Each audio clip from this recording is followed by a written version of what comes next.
அவனோட ஏஜ் எடுத்து நான் கம்ப்யூட்டரில் ஸ்டோர் பண்ண வைக்கிறேங்க. ஒரு ப்ரோக்ராம் எக்ஸிக்யூட் பண்ணுறதுக்கு ரொம்ப முக்கியமானது என்ன தெரியுங்களா? ஒரு ப்ரோக்ராமோட இம்பார்ட்டன்ட் கான்செப்ட் என்ன தெரியுமா? ஒரு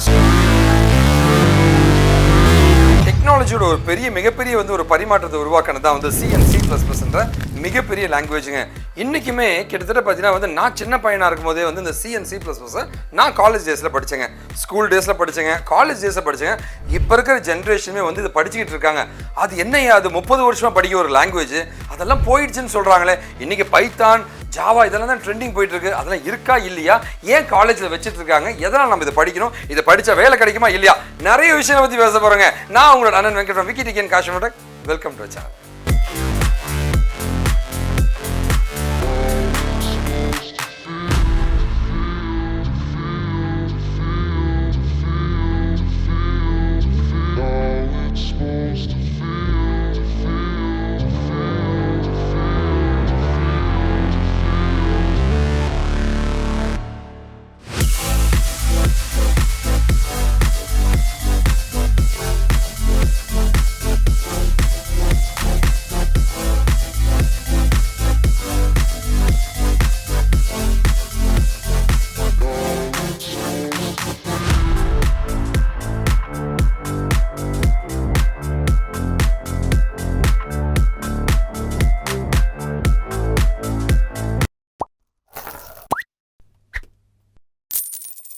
ஸோ டெக்னாலஜியோட ஒரு கடவுள்னு ஒன்று இருப்பாருங்க.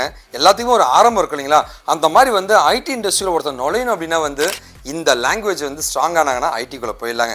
ஏன்னா எப்போவுமே எல்லாருமே லேட்டஸ்ட்டாக இருக்க விஷயத்தை படிக்கிறத விட பேஸை படிச்சிங்க அப்படின்னா அந்த லேட்டஸ்ட்டு செம்மையாக புரியுங்க. அந்த பேஸை தான் யாருமே படிக்க மாட்டேன்றாங்க. அந்த மாதிரி ஒரு லாங்குவேஜ் தான் 1980 வந்த சி ப்ரோக்ராமிங். டென்னிஸ் ரிச்சி அப்படின்ற ஒரு மிகப்பெரிய அறிஞர் கண்டுபிடிச்சது தான் இந்த லாங்குவேஜுங்க. இது முன்னாடியே கண்டுபிடிச்சிருந்தாலும் ஃபேமஸ் ஆனது இந்த 1980s தான் ஃபேமஸ் ஆக ஆரம்பிச்சுங்க. இது மூலமாக ஒரு ப்ரோக்ராமை பேஸ்லேருந்து எப்படி பண்ணுறது நாம் ஈஸியாக லேர்ன் பண்ணிக்க முடியுங்க. ஸோ டெக்னாலஜியோட ஒரு பெரிய பரிமாற்றத்துக்கு இவன் தான் ஒரு அடித்தளமாக இருந்தாங்க சி ப்ரோக்ராமிங். C++ங்க எனக்கு பிடிச்ச ரொம்ப பரிச்சயமான ஒரு லாங்குவேஜ் தான் C++ங்க. ஸோ 1990s ஜேன் ஸ்டாப் அப்படின்ற ஒரு பர்சன் இருக்காருங்க. அவர் தான் இந்த C++-ஐ லான்ச் பண்ணி ஃபேமஸ் ஆக்கினாருங்க. இதுக்கு முன்னாடி டெவலப்லாம் பண்ணாங்க. 1985 ஆரம்பிச்சுங்க. 1990s தான் ரியல் டைமாக நம்ம மனிதர்கள் யூஸ் பண்ண ஆரம்பித்தாங்க. C++ஓட ஒரு மிகப்பெரிய அட்வான்டேஜ் என்ன தெரியுங்களா? இந்த பேஸை வச்சு தான் இன்டர்நெட்டை கண்டுபிடிச்சாங்க. அது ஒன்று.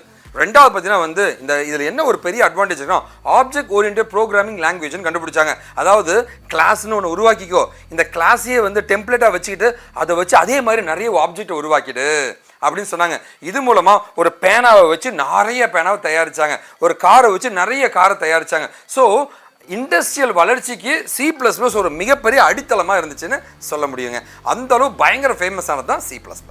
நிறைய பேர் என்கிட்ட ஒரு கேள்வி கேட்பாங்க, அண்ணா எல்லாம் லேட்டஸ்ட் டெக்னாலஜி வந்துச்சு, எதுக்கு நான் இன்னும் காலேஜில் C++ தான் படிச்சுட்டு இருக்காங்க அப்படின்னு கேட்டிங்கன்னா அங்கே தான் பேஸே இருக்குங்க. ஸோ நீ எல்கேஜி படிக்காமல் இன்ஜினியரிங் படித்து என்ன பிரயோஜனம்? புரியாதுங்க. அந்த பேஸை தான் சியில் கொடுக்குறாங்க.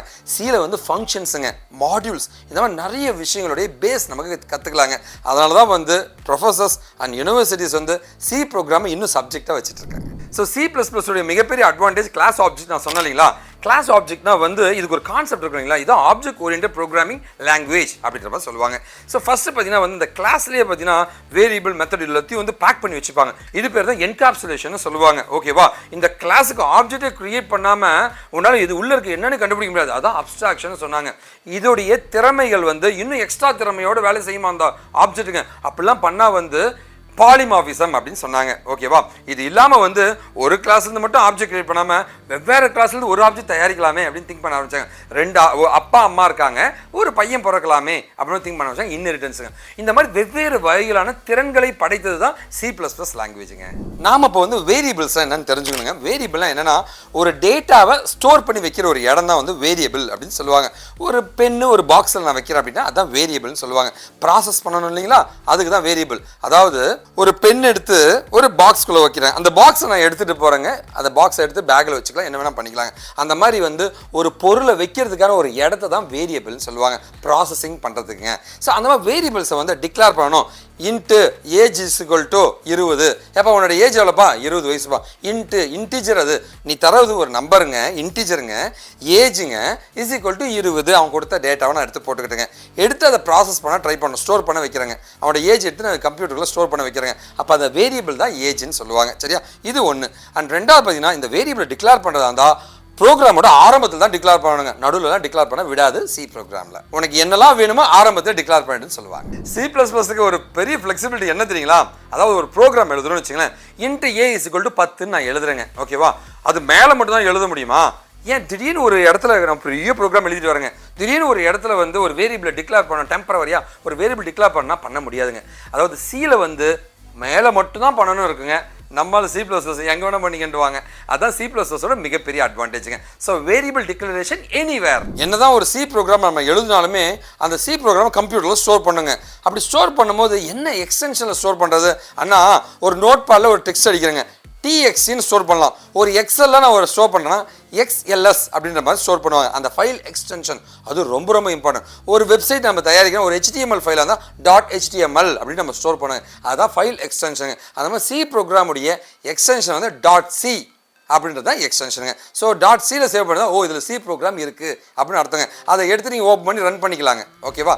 அப்பார்ட் ஃப்ரம் பார்த்தீங்கன்னா ஒரு நிறைய கோட் நம்ம எழுதுகிறோம். சில இடத்துலலாம் பார்த்தீங்கன்னா இந்த கோட் இதற்காக தான் எழுதப்பட்டதுன்ட்டு கமெண்ட் நம்ம தர வேண்டியது இருக்கும். அந்த கமெண்ட் வந்து நமக்காக கொடுக்குறதே தவிர அது ப்ரோக்ராம் கிடையாது. ப்ரோக்ராமில் வந்து அது பார்ட்டு கிடையாதுங்க, அது எக்ஸ்ட்ராவாக நாமளே ஒரு எழுதி வச்சுக்கிறது தாங்க. அந்த மாதிரி கமெண்டிங்னு சொல்லுவாங்க. இல்லை தேவையில்லாத கோடெல்லாம் இருக்குன்னு வச்சுக்கோங்க, அது எல்லாமே நம்ம இதெல்லாம் ரன் ஆகக்கூடாது, நம்ம கமெண்ட் பண்ணிக்கலாங்க. அந்த கமெண்ட் பண்ணுறதுக்கு /*/ அதுக்கு நடுவில் நீங்கள் அதை கமெண்டிங் பண்ணிக்கலாங்க. இது மாதிரி தான் வந்து சி ப்ரோக்ராமில் தேவையில்லாத கோடாக இருக்கட்டும், எக்ஸ்ட்ராவாக ஏதாவது நம்ம இன்ஃபர்மேஷன் தரதா இருந்தால் கமெண்ட் பண்ணி வச்சுப்பாங்க. ஸோ சி ப்ரோக்ராமில் வந்து .cன்னு சொன்னோம் இல்லைங்களா? இங்கே C++ என்னங்க இருக்கும்? சிம்பிள் தாங்க, .cpp அப்படின்ற மாதிரி தான் வந்து அதோடைய எக்ஸ்டென்ஷன் இருக்கும். ஒவ்வொரு ஃபைலுக்குமே அந்த எக்ஸ்டென்ஷன் இருக்குங்க. .cpp அந்த ப்ரோக்ராமை அந்த மாதிரி தான் சேவ் பண்ணணுங்க. ஒன்று. ரெண்டாவது, கமெண்டிங்கை பொறுத்த வரைக்கும் பார்த்தீங்கன்னு வச்சுங்களேன், அதாவது ஒரு கமெண்ட் வந்து அந்த /* அப்படின்னு தான் கமெண்ட் பண்ணுவாங்க. ஆனால் இங்கே அதுவும் சப்போர்ட் பண்ணும். // அதாவது மல்டி லைன் கமெண்டிங். நிறைய லைன் இருக்குன்னா அதையும் கமெண்ட் பண்ண முடியும், ஒரு லைன் மட்டும் கமெண்ட் பண்ணாலும் பண்ண முடியுங்க. // அப்படின்ற மாதிரி வச்சு கமெண்ட் பண்ண முடியும் நம்மளால. ஸோ பேசிக்காக சி ப்ரோக்ராமில் வந்து ஏப்பா உன்னோட ஏஜ் என்னப்பா அப்படின்னு சொன்னால் அவன் ஒரு ஏஜ் 20ன்னு கொடுக்குறான்னு வச்சுக்கலாம். அதை இன்புட்டாக கம்ப்யூட்டருக்கு வாங்குறதுக்கு தான் scanf அப்படின்ற ஒரு கமாண்ட் யூஸ் பண்ணுவாங்க. அதே மாதிரி பார்த்தீங்கன்னா வந்து வாங்கின ஏஜ் வந்து நான் பிரிண்ட் பண்ணலையா, printf அப்படின்ற மாதிரி கமாண்ட் இருக்கும். இந்த மாதிரி வந்து நிறைய கமாண்ட்ஸ் இருக்குங்க சி ப்ரோக்ராமில், நாம் தெரிஞ்சுக்க வேண்டியதுங்க, படிக்க வேண்டியதுங்க. ஸோ பிரிண்டிங்கை பொறுத்த வரைக்கும் பார்த்தீங்கன்னா வந்து அங்கே வந்து நம்ம scanf printfலாம் இருக்கலாம். printf பிரிண்ட் பண்ணு, சி அவுட், scanf உள்ள எடு, இங்கே சி இன், இவ்வளோ தான் கான்செப்ட்டுங்க. ஓகே, இந்த மாதிரி தான் வந்து லைக் C++ல வந்து பிரிண்டிங்க்கு பண்ணியிருப்பாங்க.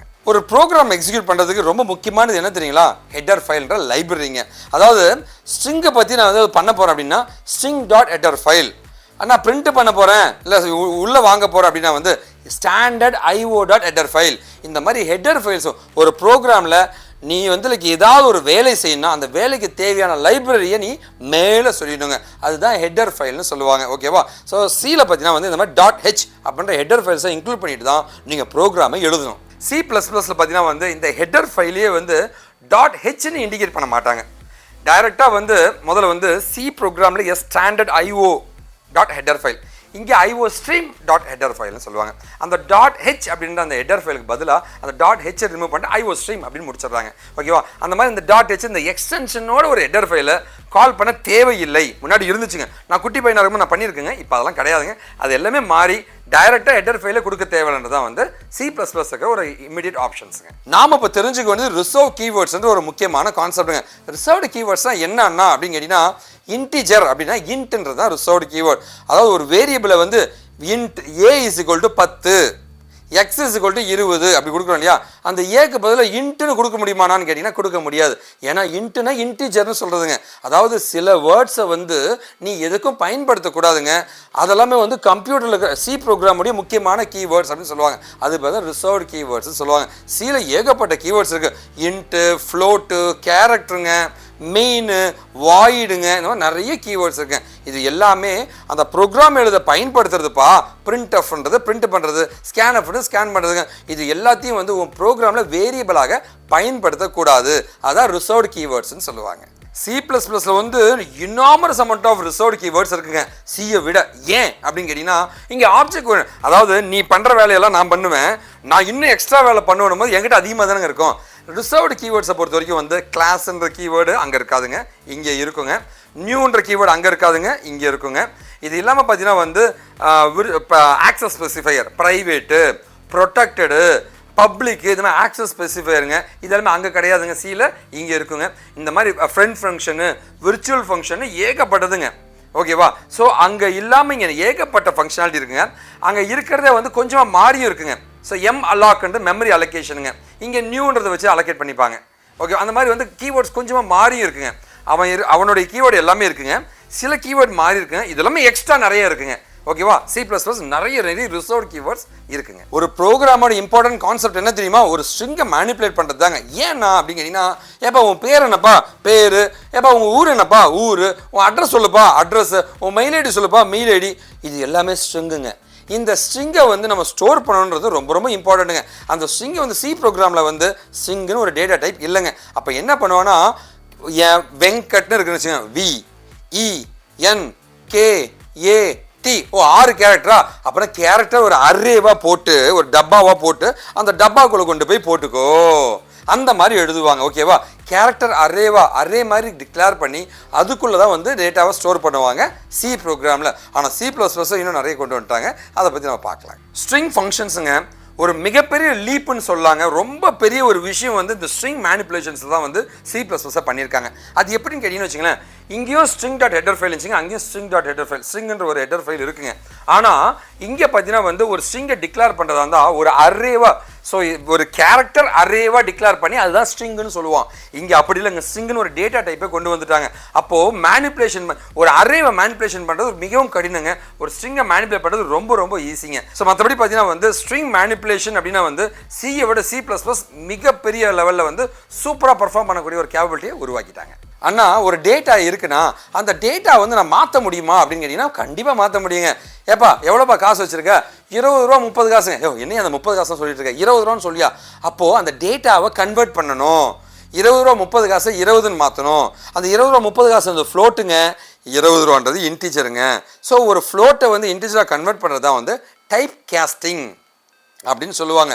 ஸோ 20 ரூபா 30 காசை ஃப்ளோட்டை இன்டிஜராக மாற்றிவிட்டு கொண்டு வா, அதைத்தான் எக்ஸ்பிளிசிட் டைப் கேஸ்டிங் சொல்லுவாங்க. அதை கன்வெர்ட் பண்ணிட்டு யூஸ் பண்ணிக்கின்றது தான் எக்ஸ்பிளிசிட்டாக டைப்பை மாற்று, அதான் எக்ஸ்பிளிசிட் டைப் கேஸ்டிங் சொல்லுவாங்க. ஓகே, C ப்ரோக்ராமில் பார்த்தீங்கன்னா வந்து C++ சின்ன வித்தியாசம் தான் இருக்குங்க. அதாவது வேரியபிளுக்கு ப்ராக்கெட் போடுறதா இல்லை டேட்டா டைப்புக்கு ப்ராக்கெட் போடுறதா. இங்கே நம்மால் Cயில் வந்து ஃப்ளோட்டுன்னு இருந்துச்சுன்னா அந்த அதுக்கு ப்ராக்கெட்டை போட்டு வேரியபிளை டிக்ளேர் பண்ணியிருப்பாங்க. C++ ஒரு சின்ன மாற்றம் இருக்குங்க, அதை பற்றி பார்க்கலாம். ஸோ டைப் கேஸ்டிங்கை பொறுத்த வரைக்கும் வந்து ரெண்டுமே வந்து ஒரே ஃபங்க்ஷனாலிட்டி தாங்க. ஒரு டேட்டாவை கன்வெர்ட் பண்ணுறது தான் இவனோட வேலை. பட் ஆனால் வந்து அந்த வேரியபிளுக்கு ப்ராக்கெட் போடுறதா இந்த டேட்டா டைப்புக்கு ப்ராக்கெட் போடுறதா அப்படின்ட்டு யோசிச்சோம் அப்படின்னா வந்து C++ பார்த்தீங்கன்னா அந்த வேரியபிளுக்கு ப்ராக்கெட் போட்டிருக்காங்க. ஓகே, ஒரு சின்ன சேஞ்ச் இதில் பண்ணியிருக்காங்க. இப்போ கண்டிப்பாக ஃபைனலாக நான் ஒரு விஷயம் பேச வேண்டியதுங்க, என்னதுங்க, ஜாப் ஓப்பனிங்ஸுங்க. C ப்ரோக்ராம் பொறுத்த வரைக்கும் ஒரு காலேஜ் முடிச்ச ஒரு பையனாக இருந்தால் அவன்கிட்ட கேட்குற முதல் கேள்வி C ப்ரோக்ராம் தெரியுமா? ஸ்ட்ரிங் ரிவர்ஸ் பண்ணி C ப்ரோக்ராமில். சரி, ஓகேவா? ஸ்ட்ரிங்கில் இருக்கிற லென்த்து கண்டுபிடி. ஏன்னா லாஜிக்கல் திங்கிங், ஒரு ஸ்ட்ரிங் இருக்குது, வெங்கட்னு ஒரு பேர் இருக்குன்னா VENKAT 6 எழுத்து இருக்குங்க அப்படின்ட்டு அதை ப்ரோக்ராம் மூலமாக லூப் பண்ணி எழுதக்கூடிய திறமை உனக்கு இருக்கா? ஒரு வேலையை கொடுத்தா அதை உன்னால் செய்ய முடியுமா இல்லையான்னு செக் பண்ணுறது தான் இந்த மாதிரி கேட்பாங்க. ஆஸ் எ ஃப்ரெஷராக காலேஜ் முடிச்சுட்டு வரணும், உனக்கு C ப்ரோக்ராம் தெரியல, வேலை கிடைக்காது. ஸோ தயவு செஞ்சு C ப்ரோக்ராம் படிச்சுங்க. ஸோ ஜாப் ஓப்பனிங்ஸை பற்றி இப்போ பேசலாங்க. கண்டிப்பாக வந்து லைக் ஒரு வேலைக்கு போகணும் அப்படின்னா வந்து நமக்கு தேவையான முக்கியமான விஷயம் அதிகமாக ஆப்ஜெக்ட் ஓரியன்டட் ப்ரோக்ராமிங் கான்செப்ட் தாங்க. ஸோ C++ பொறுத்த வரைக்கும் வந்து இந்த ஆப்ஜெக்ட் ஓரியன்டட் ப்ரோக்ராமிங் கான்செப்டை வந்து நீங்கள் பேசிக்ஸ் வந்து சூப்பராக ஸ்ட்ராங்காக கற்றுட்டீங்க அப்படின்னா வந்து இதே கான்செப்ட் தான் ஜாவாலையோ .NETலையோ பைத்தான்லையோ எல்லாத்தையுமே வருதுங்க. So C++ is the base for everything நான் சொல்லுவேன். கண்டிப்பாக C++ படிச்சிங்கன்னா, அதை ஸ்ட்ராங்காக படிச்சிங்கன்னா வேலை கிடைக்காத வாய்ப்புகள் அதிகமாக இருக்குங்க ஆஸ் எ ஃப்ரெஷராங்க. அதே வந்து நான் வந்து எக்ஸ்பீரியன்ஸ் பர்சனாக இருக்கேன் அப்படின்னா வந்து கண்டிப்பாக அடுத்த லெவல் டெக்னாலஜியை படிச்சுக்கலாங்க. இது தெரியுன்றதோடு அதெல்லாம் படிக்கிறது ரொம்ப ஈஸியாக இருக்குங்க. ஸோ ஃபைனலாக வந்து நம்ம C++ அப்படின்னு பார்த்தீங்கன்னா வந்து நிறைய அட்வான்டேஜஸ் இதில் இருக்குங்க. இதில் கீவேர்ட்ஸ் நிறைய இருக்குங்க, ரிசர்வ்டு கீவேர்ட்ஸ் நிறைய இருக்குங்க, ஃபங்க்ஷனாலிட்டிஸ் நிறைய இருக்குங்க. ஃபங்க்ஷன்ஸ் மேனிபுலேட் பண்ணுறதா இருக்கட்டும், நேம் ஸ்பேஸ்க்கான இண்டிகேஷனாக இருக்கட்டும், ஸ்ட்ரிங்ஸுக்கான லைக் மேனிப்புலேஷன்ஸாக இருக்கட்டும். இது இல்லாமல் பார்த்தீங்கன்னா வந்து ஆப்ஜெக்ட் ஓரியன்டட் ப்ரோக்ராமிங் நிறைய பவர்ஃபுல்லான ஆப்ஷன்ஸ் இருக்கிறதா வந்து C++ங்க. சி அண்ட் C++, இது ரெண்டுத்துமே ஸ்ட்ராங்காக இருந்தீங்கன்னா வந்து எனக்கு ப்ரோக்ராமிங்கும் தெரியும், இங்கே வந்து ஆப்ஜெக்ட் ஓரியன்டட் ப்ரோக்ராமிங்கும் தெரியணும் போது பயங்கரமான ஸ்ட்ராங்கான ப்ரொஃபைலுங்க. ரொம்ப ஈஸியான டெக்னாலஜிங்க, யார் வேணால் படிக்கலாங்க. ஃபைனலாக வந்து ஒரே ஒரு விஷயம் தான் நான் சொல்லுவேங்க, இந்த டெக்னாலஜிலாம் வந்து பேஸை கற்றுக்கிட்டு ஐடிக்குள்ளே நுழையணும் அப்படின்னா வந்து இது ஒரு பேஸ் தாங்க. இதுக்கு மேலே வந்து ஜாவாவோ .NET பைத்தான் அந்த மாதிரி ஒரு பவர்ஃபுல்லான ஒரு ப்ரோக்ராமிங் லாங்குவேஜ் இன்றைக்கி கரண்ட்டாக வந்து ட்ரெண்டிங்கில் இருக்க லாங்குவேஜ் நீங்கள் படிச்சிட்டிங்க அப்படின்னா செம்ம ப்ரொஃபைலுங்க, வேலை கிடைக்கிற வாய்ப்புகள் அதிகமாக இருக்குங்க. அண்ணா நான் ஒர்க் ஃப்ரம் ஹோம் வேணும், எனக்கு ஃப்யூச்சரில் வந்து என்னோட கெரியர் சூப்பராக இருக்கணும், 1 lakh 2 lakh சேலரி வாங்கணும், வெளிநாட்டுக்கு நான் போகணும்னா லைஃப் டைம் செட்டில் ஆகணும், பீஸ்ஃபுல்லான ஜாப் எனக்கு வேணும், நைட் ஷிஃப்ட்லாம் எனக்கு வேண்டாம்னா அப்படின்னா வந்து நீங்கள் ப்ரிஃபர் பண்ண வேண்டியது என்ன தெரியுமா, இந்த மாதிரி லேட்டஸ்ட்டான டெக்னாலஜி ஜாவா .NET பைத்தான் இதெல்லாம் ஒரு டெக்னாலஜி படிச்சிங்கன்னா வந்து கண்டிப்பாக வேலை கிடச்சிங்க, லைஃப்பில் நீங்கள் செட்டில் ஆகிடலாங்க. மற்றபடி வந்து படிக்க நீங்கள் தயாராக இருந்தால் சொல்லித்தர நான் தயாராக இருக்கேன். கெரியர் கைடன்ஸுங்க, ஜாப் கைடன்ஸுங்க, என்ன படிக்கணும் எப்படி படிக்கணும் அப்படின்னு எதுவாக இருந்தாலும் நீங்கள் என்னை காண்டாக்ட் பண்ணுங்கள், நான் உதவி பண்ண தயாராக இருக்கேன். கண்டிப்பாக இந்த வீடியோ பிடிச்சி ஒரு பெரிய நம்பிக்கை இந்த வீடியோ முடிக்க நான் உங்களோட அண்ணன் வெங்கட் ஃப்ரம் விக்கி டிகன் காஷ் வாழ்க தமிழ்.